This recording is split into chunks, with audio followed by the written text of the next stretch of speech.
नमस्कार। फिर से एक नया विषय लेकर मैं आपके सामने आज आई हूँ। आज का हमारा विषय है वर्ल्ड में स्वीडन को फोर्थ हैप्पीएस्ट कंट्री कहा जाता है और इसके पीछे कारण क्या है। हम किसी व्यक्ति को जन्मदिन या किसी त्योहार के अवसर पर ग्रीट करते हैं तब भी हम हैप्पी बर्थडे, हैप्पी फेस्टिवल के रूप में कहते हैं। हमारे हर एक दिन की इच्छा हैप्पी मॉर्निंग से शुरू होती है, तो हम सब हैप्पी रहना चाहते हैं। मगर स्वीडन को फोर्थ हैप्पीएस्ट कंट्री क्यों कहा गया है, जबकि ग्लोबल हैप्पीनेस रिकॉर्ड्स की तरफ से देखें तो भारत को 128 रैंक क्यों दिया गया है। इसके पीछे कारणों के बारे में हम जानने की कोशिश करेंगे। लगभग 40 दिन से मैं यूरोप के स्वीडन में रह रही हूँ, तो यहाँ के लोगों को देखने के बाद यहाँ के कल्चर को समझने की कोशिश मैंने किया है। बहुत कुछ विचार स्वीडन को फोर्थ हैप्पीएस्ट कंट्री के रूप में ठहराते हैं। हर एक व्यक्ति को हेल्थी लाइफ चाहिए, तो यहाँ के लोगों के लिए हेल्थ बेनिफिट्स सब कुछ free of cost Sweden government दे रहा है। और हेल्थ के बाद इम्पोर्टेंट फैक्टर होता है हमारे जीवन के लिए एजुकेशन। यहाँ सब लोगों को फ्री एजुकेशन दिया जा रहा है।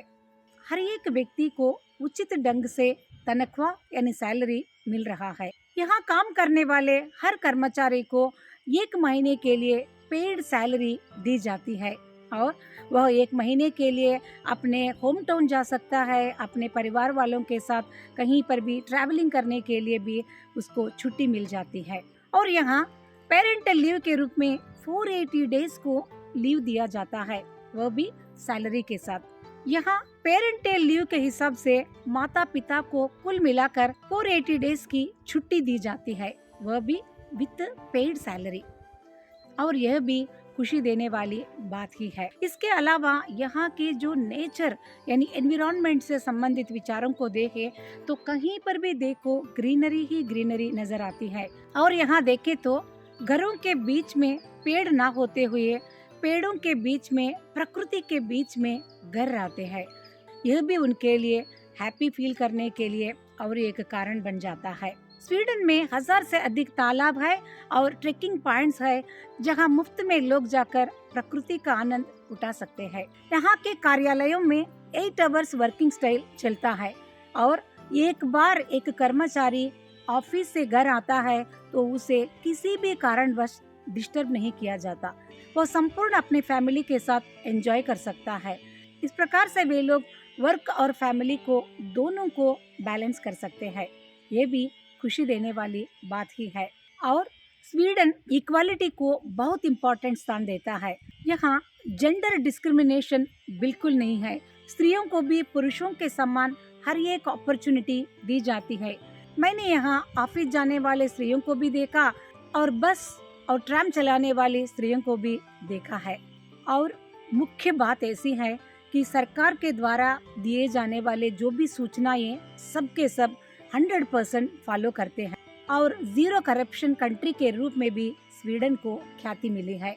रिश्वत को देने लेने की बात ही यहाँ उपजती ही नहीं। जब हम स्वीडन के कल्चरल फैक्टर्स को देखते हैं, वह भी लोगों के लिए खुश रहने के लिए और एक कारण है। यहाँ एक फिलॉसफी है जिसका नाम है लागोम। इसका अर्थ है not too much, not too less, just enough. और जस्ट इनफ का जो फिलॉसफी ये लोग आहार में, वस्त्रों में, फर्नीचर में और इंक्लूडिंग पैसे या संपत्ति के विषय में भी लागू करके देखते हैं। तो एक ऐसे आत्मसंतृप्ति की भावना के साथ वे दिखते हैं और बहुत ही सेटिस्फैक्शन का अनुभव वे करते हुए अपने आप में रमते रहते हैं। और गवर्नमेंट की जो पॉलिसीज है, टैक्स सिस्टम है, वो लोगों को एक क्वालिटी लाइफ दे रहा है। यह भी लोगों के कलेक्टिव हैप्पीनेस का कारण बन जाता है। यहाँ मेजॉरिटी सिटीजन्स देश की फाइनेंशियल सपोर्ट में अपना योगदान दे रहे हैं। वेस्टेज की बात जब हम करते हैं तो जीरो वेस्टेज कंट्री के रूप में स्वीडन को ख्याति मिली है। और ये लोग अपने देश में उत्पादन होने वाली कूड़ा करकट को 99% रिसाइकलिंग में ट्रांसफर करते हैं और सिर्फ 1% वे लैंडफिल में जाता है। और अपने देश में उत्पन्न होने वाले कूड़ा करकट को रिसाइकलिंग करते हुए वे लोग नॉर्वे से और आसपास के कंट्रीज से भी कूड़ा करकट को वो इंपोर्ट कर रहे हैं। 0% पोल्यूशन यहाँ हम देख सकते हैं। और एक बात मुझे आप लोगों से बांटना ही पड़ेगा। मैंने अनुभव किया है, कोई भी नया व्यक्ति हमें देखते हैं तुरंत वे लोग हमें ग्रीट करते हैं। किसी अपरिचित को देखते ही वे लोग हे कहते हुए एक बार ग्रीट करते जरूर है। ये भी उन लोगों के हैप्पी मूड को दर्शाता है। कि दूसरे देश के बारे में कितना भी मैं क्यों न बात कर लूं, आखिरकार मैं अपने देश की तरफ आए बिना नहीं रह सकती। ग्लोबल रिसर्च के दौरान हैप्पीनेस के विषय में भारत को 128 रैंक दिया गया है, मगर मैं इस विषय को लेकर परेशान नहीं होती हूँ, क्योंकि हर एक देश का अपना एक कल्चर होता है। हमारे देश के हिसाब से हम लोग भी बेहद खुशी के साथ हम जी रहे हैं। हम लोगों का कल्चरल हेरिटेज कुछ अलग है, हमारा सोचने का ढंग कुछ अलग है, फिर भी हम भारतीयों को भी मैं बेहद हैप्पीएस्ट पीपल के रूप में मानती हूँ, क्योंकि हैप्पीनेस व्यक्ति व्यक्ति के साथ, कम्युनिटी कम्युनिटी के साथ बदलता है। हैप्पीनेस कहीं और बाहर नहीं मिलती, हर एक व्यक्ति का हैप्पीनेस उसके अंदर ही निक्षिप्त है। इसी सोच के साथ यह वीडियो यहाँ समाप्त कर देती हूँ। Wish you all a happy Holi.